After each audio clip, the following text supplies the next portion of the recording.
Red and blue.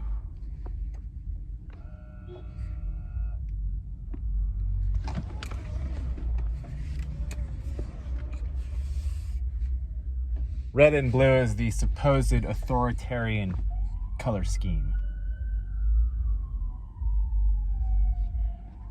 Supposedly and apparently. In other words, purple. Purple is supposed to be associated with royalty.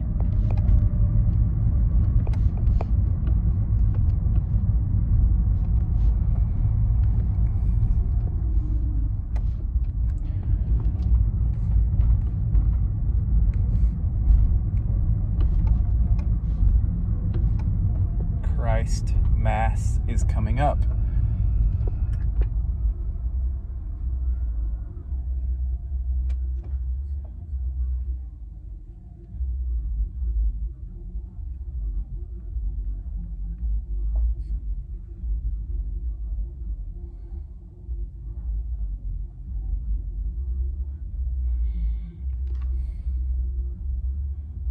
So I wanted to talk a little bit about the mirror. The mirror is important. Why is the mirror important?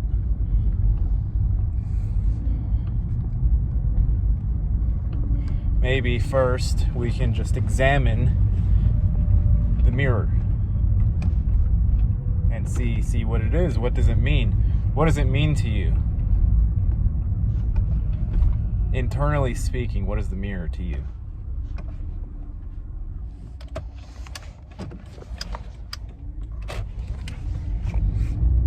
Is it necessary for conscious experience? Is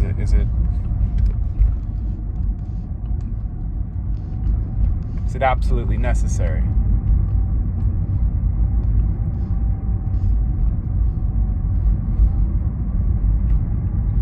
If so, why?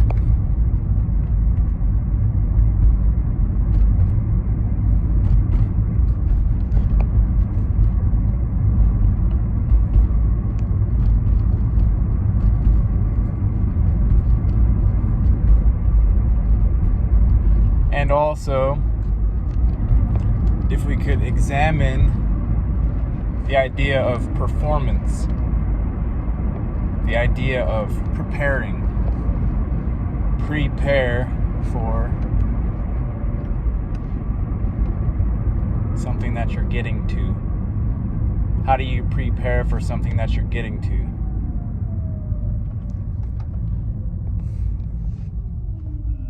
Something that isn't yet here. How do you prepare for that?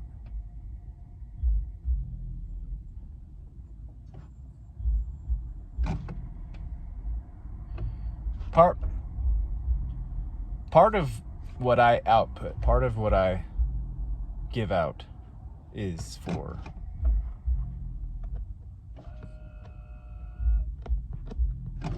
flavor, not necessarily for conceptual instruction,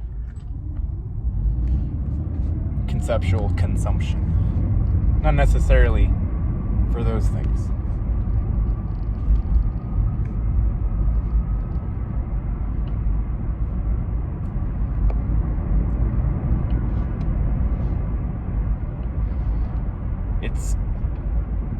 It's a reminder, a moment-to-moment reminder, in addition to an explorative flavor.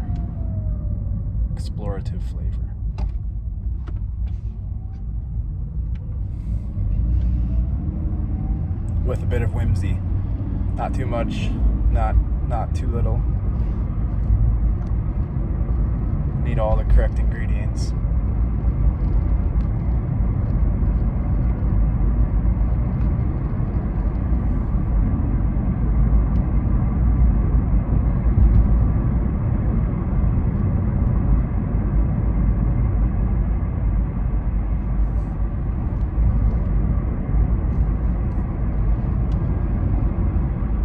Also remembering to play.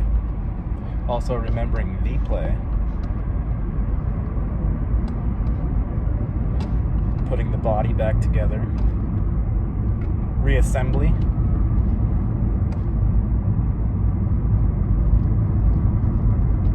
Does that remind you of something?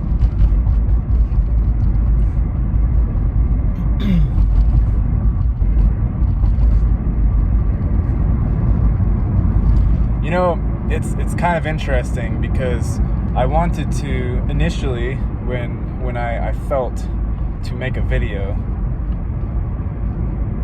it was surrounding the Astro World thing, and I had something very definitive that I would like to, or rather that I wanted to output. And whatever it was completely just flew the coop. It disappeared. Just gone.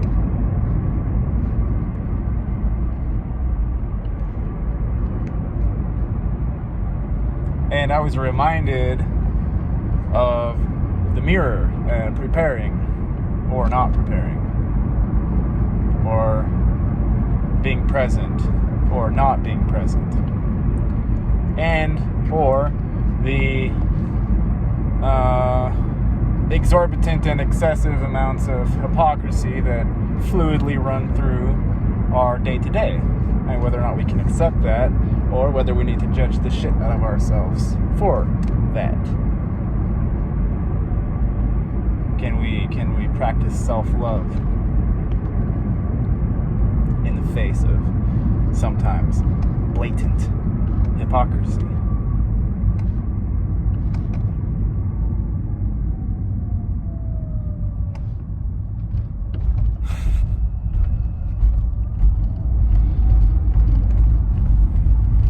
Something also to remember: there exists the capacity to find the larger picture by zooming in on a piece of the fractal or a water droplet, because the whole rest of the water droplets are reflected, kind of like Emily's glass bead game. The picture can be seen. It's possible with any piece of the fractal, zoomed in or zoomed out. And again, that's the main function of love, or reason for love, in my opinion, because it's an acknowledgement of the scope and vision that's possible for any being who has the capacity to take a piece of the fractal and see, to treat what is seen with love, is what enables the technique to be known still. Otherwise it would be hidden.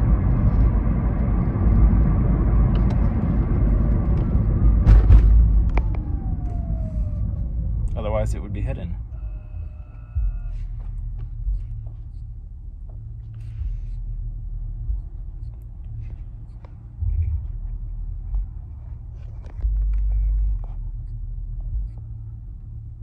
So,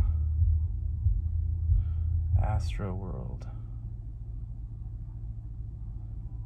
I think you could apply the term blatant, but I don't know about necessarily hypocrisy. Not really sure.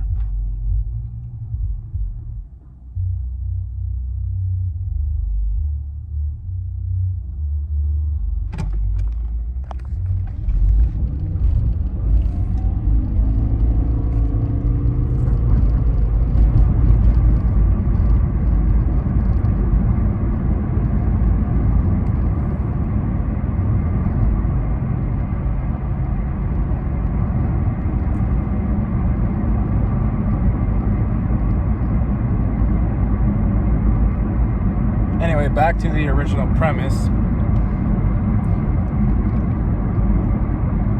What is the function of the mirror?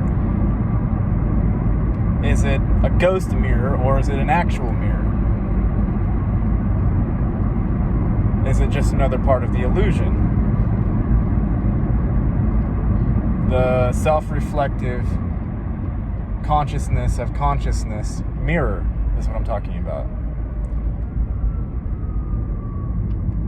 And this mirror is what is required for conceptual language to function. If this mirror is not here, the conceptual language does not function. And the problem is that the etheric parasite gained access to that mirror. That was the problem. And I'm exploring if that's still a problem or not, or if it's not a problem anymore. That's partially what I'm exploring. Not the whole, just partially.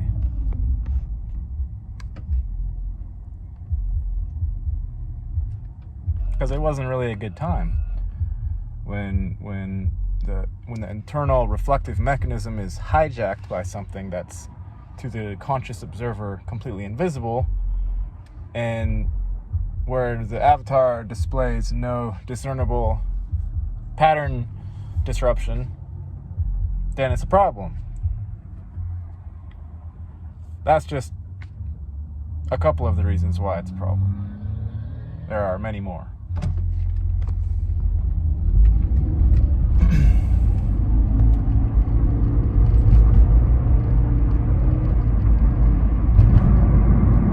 So,